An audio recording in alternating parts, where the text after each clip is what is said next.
Hello, Acceptance Squad. This is Alex from Alex's Autism Acceptance Channel. Hope you're having a great day where you're watching. Today I'm here with Mr. Lamb. Mr. Lamb is a teacher with autism. He almost completed his very first year, so congratulations with that. Thank you very much. We're so close. We got about a day. We have a day and a half as of the day of filming this. Come on, man. And today he's going to talk about his experiences as his first year, talk a little bit about his past, and basically what advice he has for other autistic teachers. Thank you for coming on. Absolutely. Thank you very much. Let's get started. Definitely. When were you diagnosed with autism, and how long did it take for you to find out? So I was diagnosed pretty early on. I was diagnosed when I was, I want to say, between 3 and 4 years old. Okay. So I was going to daycare at the time. Oops. Sorry about that.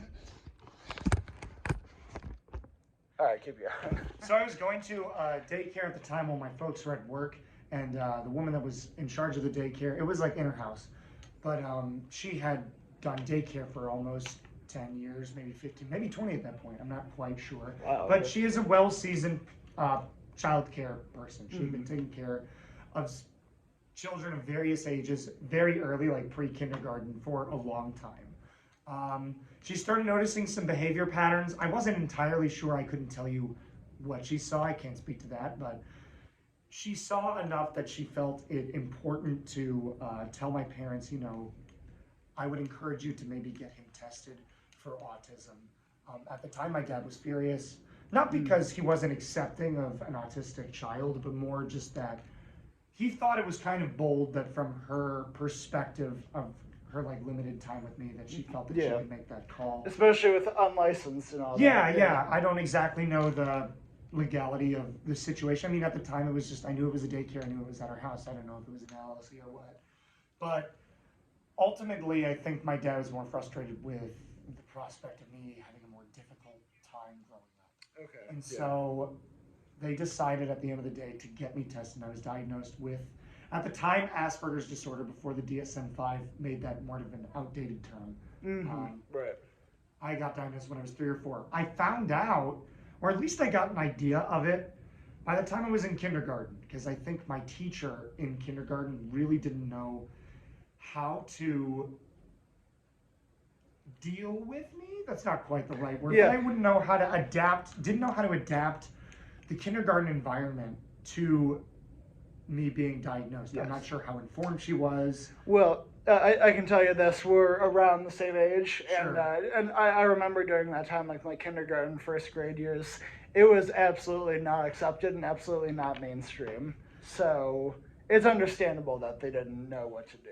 Yeah, I was really tough. I ended up crying one day coming home thinking, I remember this. I said, Mom, I think I was born with the wrong brain, because I was just not processing things right. And I'm sure there was other stuff going on in her life. She's actually since apologized for making it a tough time for me in kindergarten. Okay, your teacher? When I was in 9th grade. And so it was not till much later that I was able to sort of reconcile with that. But that was sort of, I became aware around my first year of school. I gotcha, yeah. Same with me. You notice those differences early on. Sure.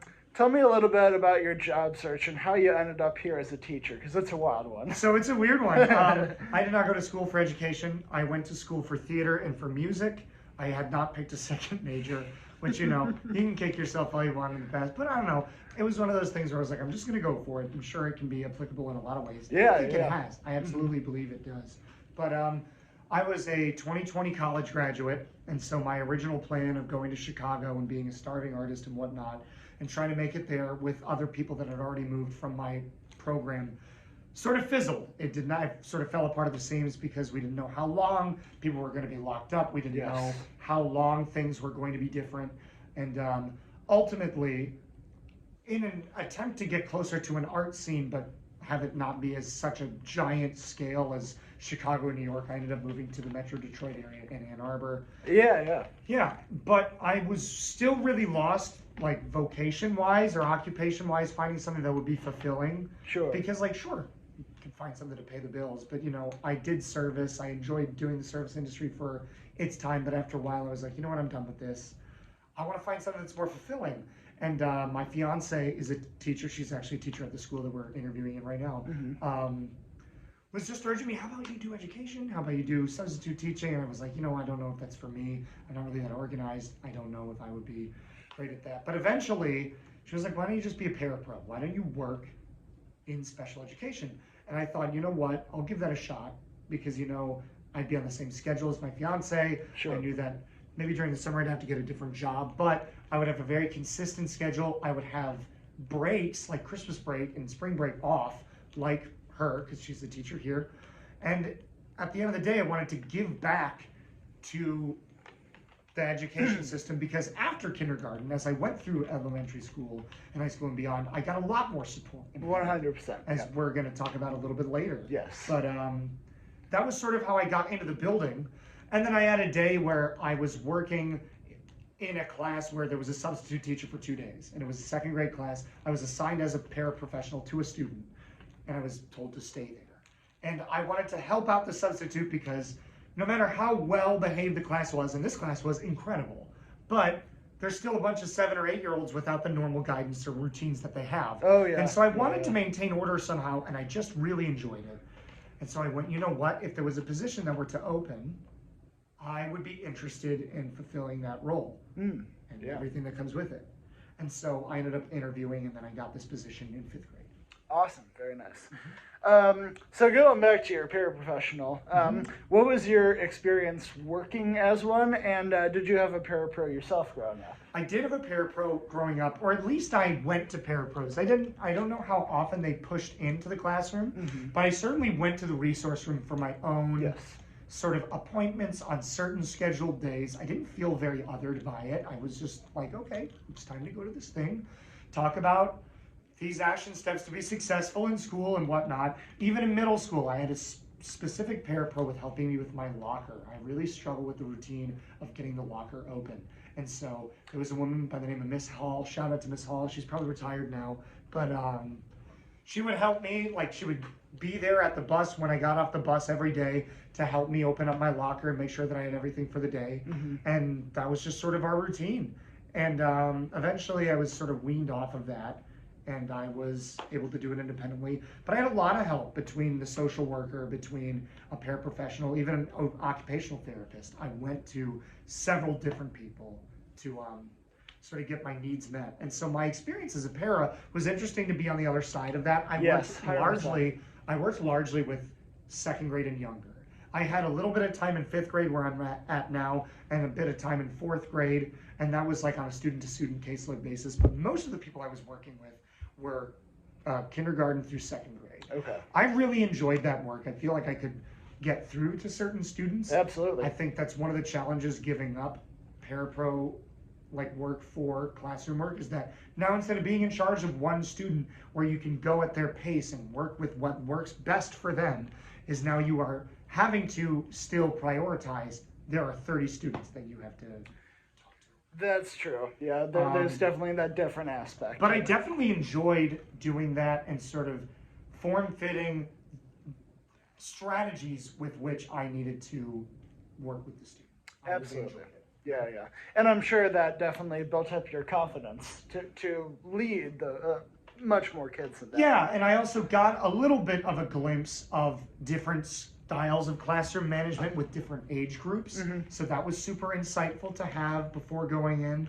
I probably could have used some more, but I was focused a lot on just the student success. And so I'm not going to fault myself for that at the time. Absolutely not. So that's sort of how it was at, yeah. Sure. What went through your mind when you realized that you would have multiple autistic students during your first year? I thought, great. I really did. The first thing was I knew a couple of the students from my experience in 4th grade my experience with certain students as a para the spring before.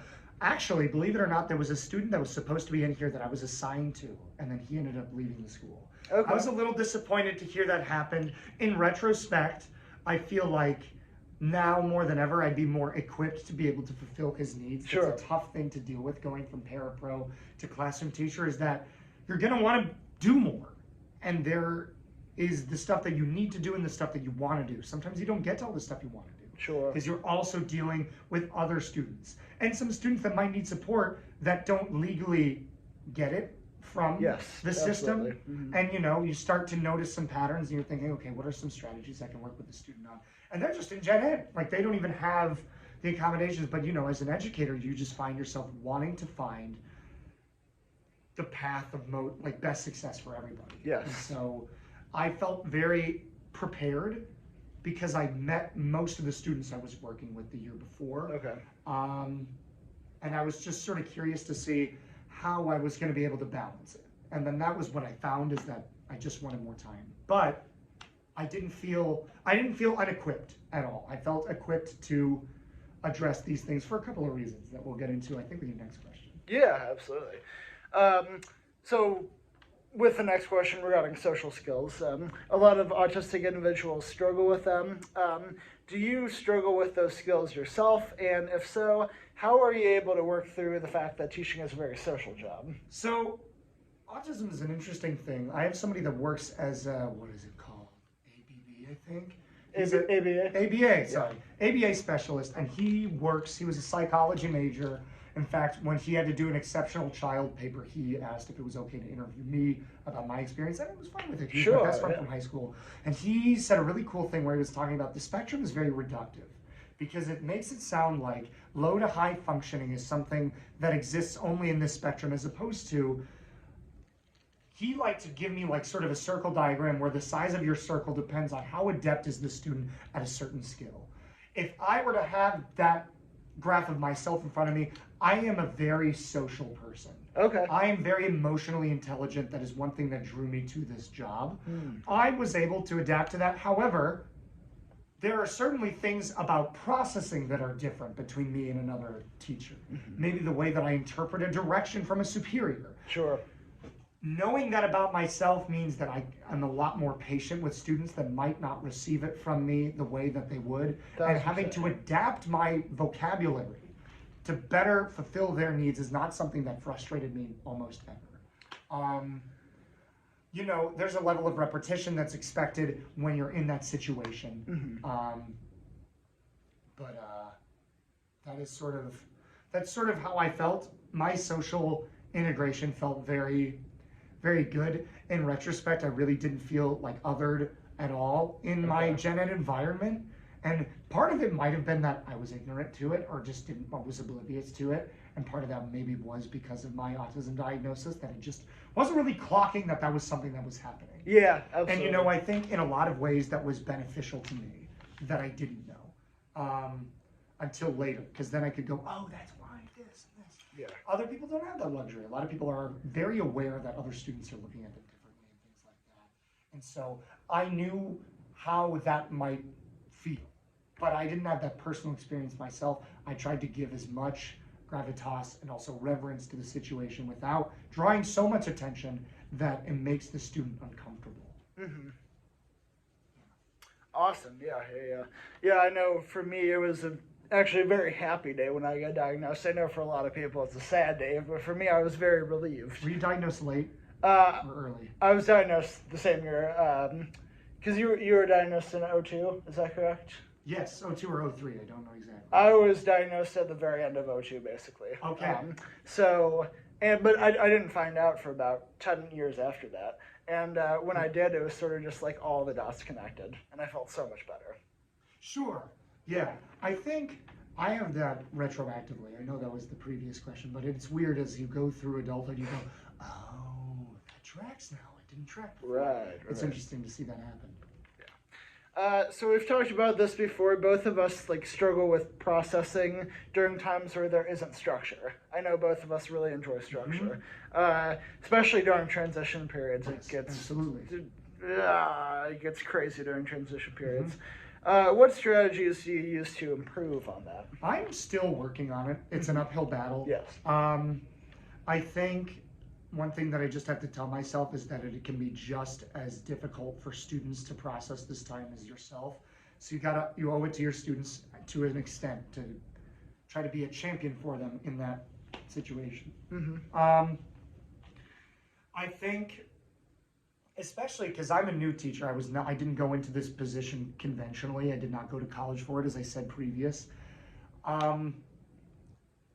It's really, really hard, but just keep it consistent. For a while, I was looking off my phone, and I thought, that seems impersonal at first, but some of that vernacular, just making sure that every single step is covered. You're checking every box for every transition from the very beginning of the year, even through Christmas. You're saying it all the time. Yeah. I really, as a new teacher, underestimated the amount of repetition necessary for the student's success. And it's the same for yourself. And so I just, instead of going, I'll remember it, and I'm usually pretty good at paraphrasing it, but I think even down to the exact phrasing you're using, if you're looking off your phone for the first couple of weeks, as long as you sort of look over it before you go to school, so then at the very least you can glance up to address the students, I think that's okay. Because at the end of the day, you are getting into the routine just as much as they are, and it really, really helps if you are on the same page every single day, because then they can meet you where you're at. But if they're trying to meet you where you're at, and where you're at changes each day, you can't expect consistency to show up in their behavior if yours is not the same. And that's a rude awakening to have. But that's one thing that I did. I was like, just look at your phone. Set timers. Set timers. Have the timers up on the screen just to give a framework. It's like, we think that to have opportunity to play, having no limits is great, but honestly, it can be a lot safer and a lot better if you have a sandbox where you have boundaries within to work. Because then you know everything you can do and everything you cannot do. Yep. Without those barriers, it's a lot of confusion and frustration for a lot of people. And it's something that I wish I could go back and tell myself in September. More structure is not worse. It's not an environment in which you feel strict. It is where, okay, I know exactly what I am expected to do. Yeah. I know exactly what I am allowed to and able to do, and exactly what the consequences are if I do this thing that certainly is not something that I can't do. Yeah, well, it definitely keeps the kids safe and healthy. And certainly, and it's the same for aftercare work or before care work or anything like that. Absolutely. Yeah. So those are my quips, if I can say. Totally. We're going to skip to the last question because you answered this one perfectly. Okay.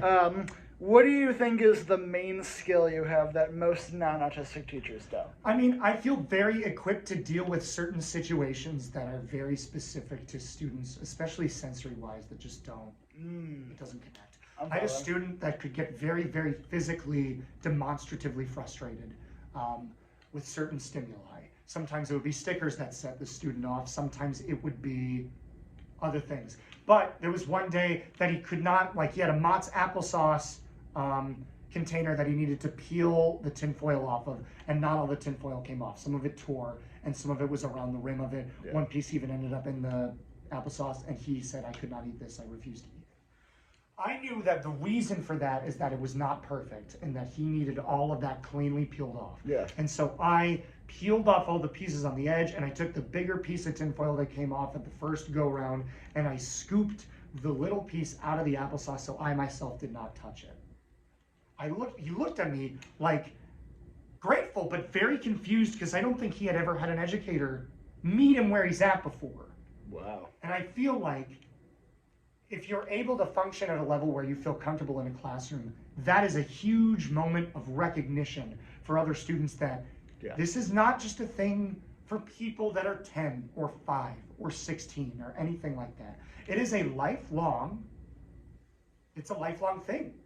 Yeah, that can be a breakthrough moment for students. It can be a huge breakthrough moment. Yeah. And so that is one takeaway that I had, where no matter what, while I'm developing these things, I know in my heart of hearts that I can make these students feel seen in a way that maybe other educators are not as naturally able to do it. Not that they wouldn't, but there's just a level of empathy that's missing, because it's not everybody's experience. No. And I feel very grateful from my own experience that I can influence others that way. Amazing. Thank you so much. Thank you very much. Thank you, Alex, for having me on. Absolutely. Thank you so much for watching and sort of developing your own strategies if you're thinking of going into education or reflecting on a career. And so thank you, Alex, for having me. Awesome. Yeah. Have a good day. Have a great day. Summer soon. Oh yeah, first strong.